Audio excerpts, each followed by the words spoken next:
दोस्तों, एक समय की बात है। एक आदमी गौतम बुद्ध के पास आया। वह बहुत दुखी था। उसने गौतम बुद्ध से कहा, मैं मेहनत करता हूँ, लगन से काम भी करता हूँ, लेकिन मैं सफल नहीं हो पाता। मैं पढ़ा लिखा और मेहनती होते हुए भी सफल क्यों नहीं हो पा रहा हूँ? कृपया करके ये बताएं। दोस्तों, उस समय गौतम बुद्ध के आश्रम में एक पालतू कुत्ता भी था। गौतम बुद्ध ने उस आदमी से कहा, पहले तुम मेरे इस कुत्ते को कुछ दूर तक सैर करा लाओ, उसके बाद में मैं तुम्हारे प्रश्नों का उत्तर भी दे दूंगा। फिर वह आदमी उस कुत्ते को लेकर सैर कराने के लिए चला गया और काफी समय के बाद वह आदमी उस कुत्ते को लेकर वापस गौतम बुद्ध के आश्रम में पहुंचा। उसका चेहरा सैर करने से चमक रहा था, लेकिन कुत्ता बुरी तरीके से हाँफ रहा था और थक भी गया था।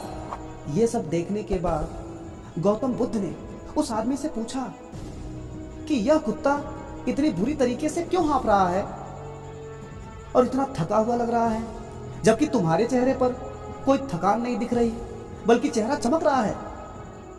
तब वह आदमी गौतम बुद्ध से बोला, हे प्रभु, मैं तो सीधे रास्ते ही चल रहा था, लेकिन यह कुत्ता गली के सभी कुत्तों के पीछे भाग जाता था, उनके ऊपर भौंकता था और उनसे लड़कर उन्हें दूर तक भगा भगा कर आता था।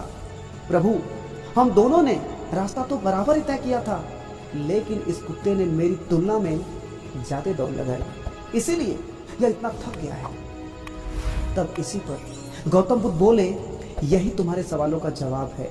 तुम्हारी मंजिल तुम्हारे आसपास ही है, लेकिन तुम अपनी मंजिल के बजाय गलत लोगों के पीछे भागते रहते हो, इसीलिए तुम अपनी मंजिल से दूर हो जाते हो। दोस्तों, सेम इसी तरह हम लोग भी गलत लोगों के पीछे दौड़कर अपने जीवन को बेकार में संघर्षपूर्ण बना देते हैं। फिर इसका ऐसा नतीजा होता है जिससे बेवजह की थकान और तनाव बढ़ जाता है, जो यह सही नहीं है।